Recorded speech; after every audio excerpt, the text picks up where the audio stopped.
Eh bien bonjour, donc moi c'est Antonino, donc musicien professionnel et professeur de guitare sur Dijon et ses alentours. Aujourd'hui je vous ai préparé une petite vidéo afin de vous montrer comment moi j'aborde un morceau quand je souhaite le détourner de son style d'origine. Alors là, ce cours va s'adresser au niveau à peu près intermédiaire, puisqu'il va falloir maîtriser quelques notions d'accords et également quelques termes techniques. Alors, pour la vidéo, j'ai choisi comme exemple un morceau très connu, que tout le monde a entendu dans diverses versions, et on va essayer de le détourner pour l'amener dans un style un petit peu Jimi Hendrix, style Ray Vaughan. C'est parti.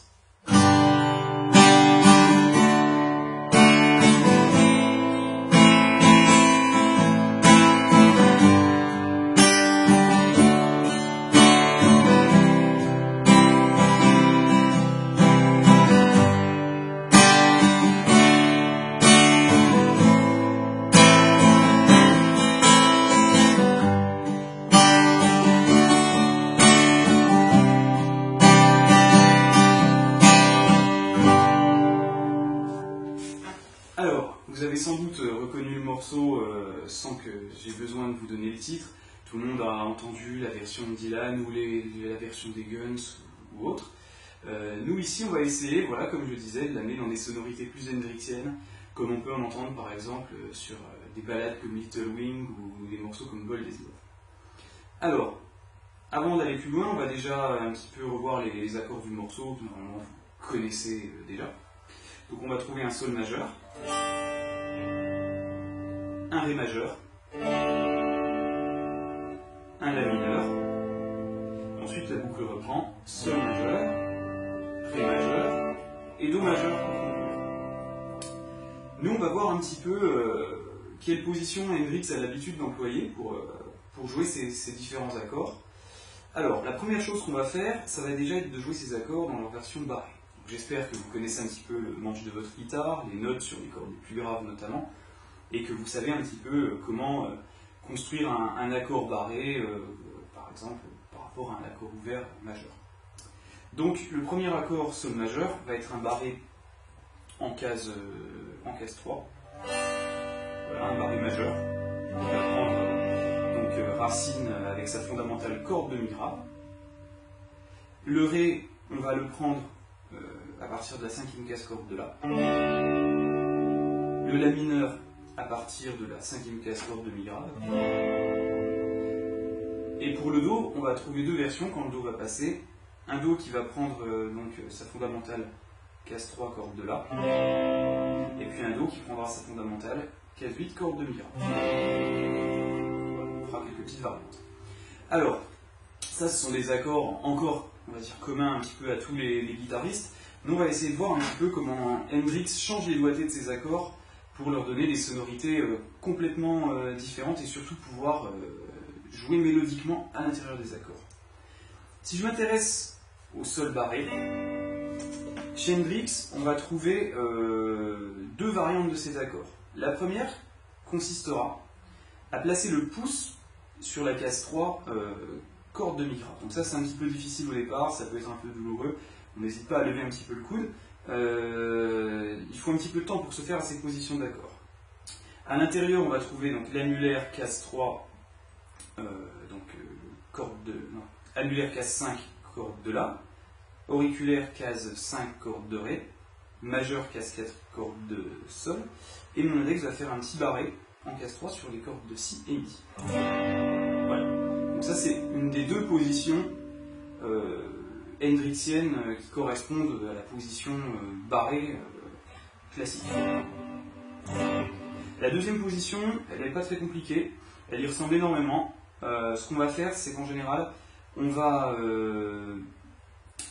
éviter de faire sonner la corde de La en avançant un petit peu le pouce, voilà, de façon à l'étouffer. Donc la corde de La ne sera pas jouée et il sera inutile d'y poser un doigt. On va enlever, par rapport à la position précédente, notre annulaire et notre auriculaire. Et l'annulaire va venir prendre place case 5, corde de Ré. Voilà. Cette position-là est plus souvent utilisée quand il souhaite jouer des petites mélodies. Voilà, comme on peut entendre sur Little Wing, par exemple. Pour le deuxième accord, on va trouver un accord de Ré majeur. Donc, barré, casse 5 cordes de La traditionnellement joué de cette manière, ou pour ceux qui veulent vraiment faire les choses proprement, avec ce doigté un petit peu galère. Et ce qu'on va faire, c'est qu'on va renverser. Hendrix, il a pour habitude de renverser l'accord. Donc pour ceux qui ne le savent pas, renverser l'accord, c'est choisir comme note grave de l'accord une des notes qui le constituent.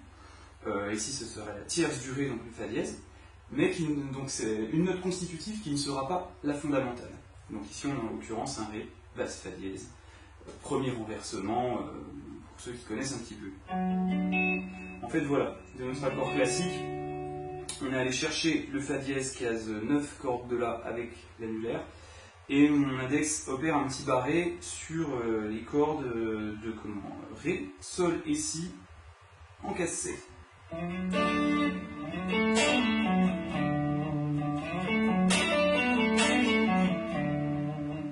Voilà, c'est un petit peu avec ce renversement qu'on obtient ce genre de motif. Pour le La mineur, on va se baser sur le barré qu'on trouve en case 5, corde de Mi Gra. Et là encore, deux versions sont possibles. Soit on permute avec le pouce la case 5, corde de Mi, on retrouve donc l'annulaire, case 7, corde de La, l'auriculaire, case 7, corde de Ré, et un barré sur les trois cordes aiguës en case 5 avec l'index. Et un peu de la même manière qu'on l'a fait avec le Sol, on peut faire une petite variante de cet accord qui va consister à étouffer la corde de La avec le pouce, à enlever l'auto-auriculaire et à placer l'annulaire, du coup, en case 7, corde de Ré. Voilà. C'est un accès plus facile aux petits fragments mélodiques. Pour le Do, on va mélanger deux versions. On va renverser le Do qui va être barré, case 3, corde de La, de la même manière qu'on a renversé le Ré. Donc on va trouver donc la tierce du Do qui sera donc un Mi joué par l'annulaire en case 7, donc corde de La, et barré sur les cordes de Ré, Sol et Si en case 5 avec mon index. Et donc la deuxième variante du Do, ce sera tout simplement la même chose que sur le Sol. Donc le pouce joue la case 8, étouffe la corde de La. L'annulaire joue la case, ce sera la case 10, corde de Ré. L'index va venir jouer, le majeur, excusez-moi, va venir jouer la case 9, corde de Sol. Et l'index lui va faire un petit barré sur la case 8 en corde de Si et corde de Mi aiguë. Voilà, donc ça ce sera pour les positions d'accords. Maintenant on va aller un petit peu plus loin, en voyant un petit peu comment Hendrix aurait pu, toute proportion gardée et sans prétention aucune, interpréter à l'intérieur de ces accords.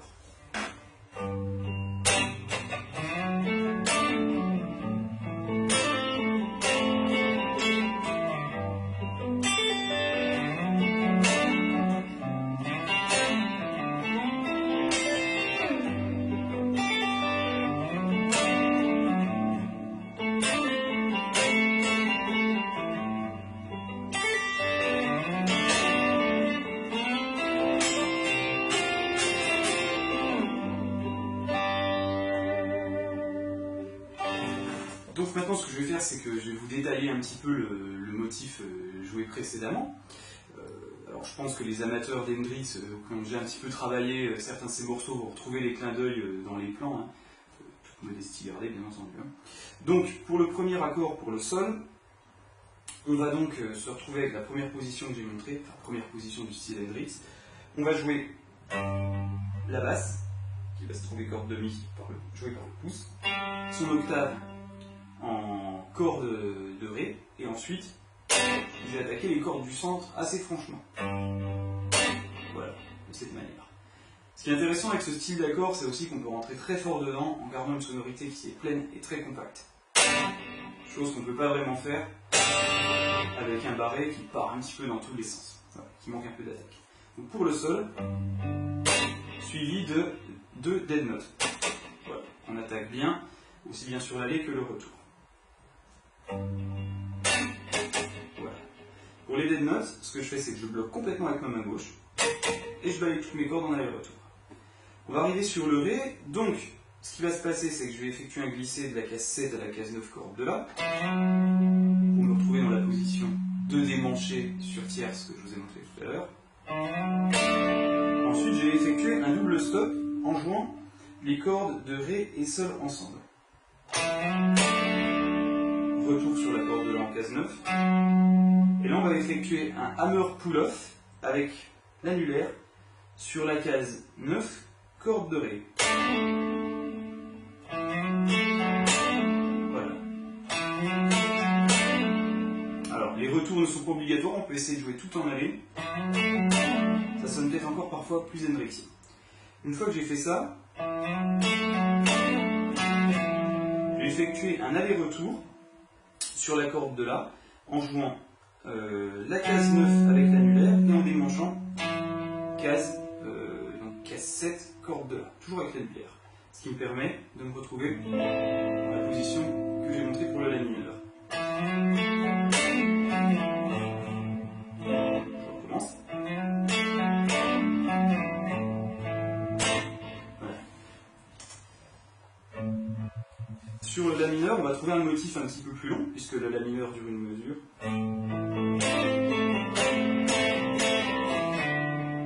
Que je vous détaille. Donc, la basse. Ensuite, corde de La, corde de Ré. On va retrouver le même principe de hammer pull-off sur la case 7 avec l'annulaire sur la corde de Sol. Et là ensuite, un double stop sur les cordes de Ré et de Sol. Donc ce qui s'est passé, c'est que j'ai joué 7, 9, 7 sur la corde de Sol. Non, pas 7, 9, 7. Donc ça va me donner donc plutôt 5, 7, 5. Excusez-moi.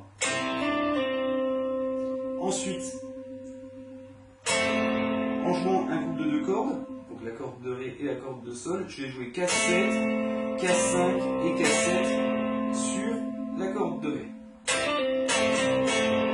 Vous remarquerez qu'à chaque fois que j'effectue ces mouvements, je prends 2 cordes, ce qui me permet d'harmoniser la mélodie jouée par l'annulaire et le barré. C'est vraiment des caractéristiques du jeu d'Hendrix. Voilà. Donc là, on est retourné au départ. Cette fois-ci, on va prendre le Sol, deuxième version. Donc avec le petit étouffement du pouce sur la corde de La et l'annulaire décalé corde de Ré. Pour pouvoir jouer un motif que tout le monde connaît, enfin en tout cas tous les gens qui l'ont entendu, l'un des morceaux les plus célèbres d'Hendrix, qui s'appelle Little Wing. Voilà. Pour ceci, je vais jouer la corde de Mi, ensuite la corde de Ré, la corde de Sol, et là, hammer pull-off en case 3, 5 et 3 avec le petit doigt sur la corde de Mi. Puis je remonte, corde de Si, corde de Sol. Pour le Ré majeur, on va rencontrer le même motif. Voilà. Donc, ce qu'il faudra penser, c'est à lever l'annulaire un petit peu en avance de façon à pouvoir effectuer un slide proprement. Voilà. Et ensuite, on va trouver un motif sur le Do. Alors le Do, je me suis arrangé pour le faire un petit peu démanché, donc on va jouer 2 positions. La position renversée en tierce et la position qu'on trouve case 8, donc qui est équivalente à celle de Sol, mais en Do. Voilà.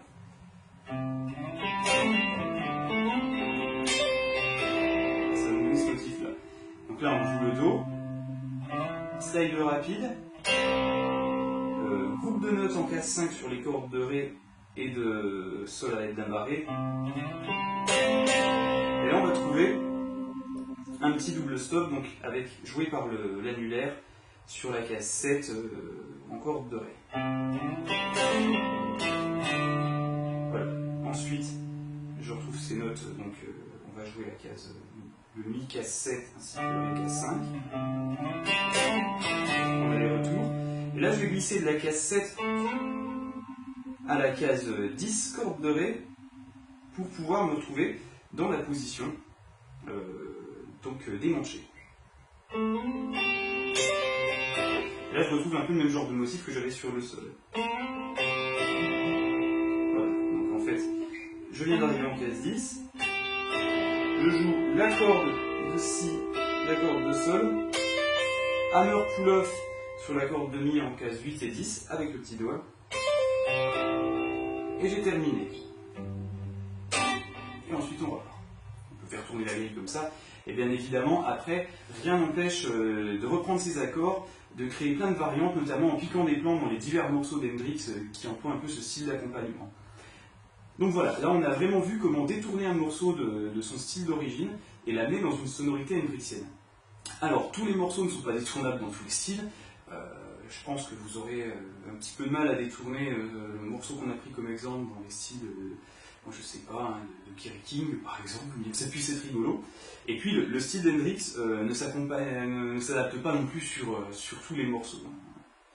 Après, l'idée derrière tout ça, c'est déjà de vous faire jouer autrement quand vous avez envie de vous démarquer. Vous savez que vous allez devoir jouer un standard du rock, de la pop, je sais pas moi, du jazz, du blues, et vous voulez le faire sonner un petit peu à votre manière, donc le faire sonner d'une manière qui vous parle, ça peut être efficace. Ça peut être très efficace aussi si, alors là je vais plutôt m'adresser aux musiciens qui ont des aspirations à devenir professionnels, accompagnateurs, on peut rencontrer, et ça arrive, des cas de figure, on va devoir jouer des morceaux qui ne nous inspirent absolument pas, qui ne nous parlent absolument pas, et nous, pour ne pas nous ennuyer en fait derrière notre instrument et être crédible dans ce qu'on fait, puisqu'on est toujours meilleur quand on fait quelque chose avec un minimum d'envie, on va pouvoir donc détourner un petit peu les morceaux et les amener dans un style qui nous parle un petit peu plus. Alors là j'ai pris l'exemple du style Hendrix, il est évident qu'on peut faire la même chose avec le style de plein d'autres musiciens.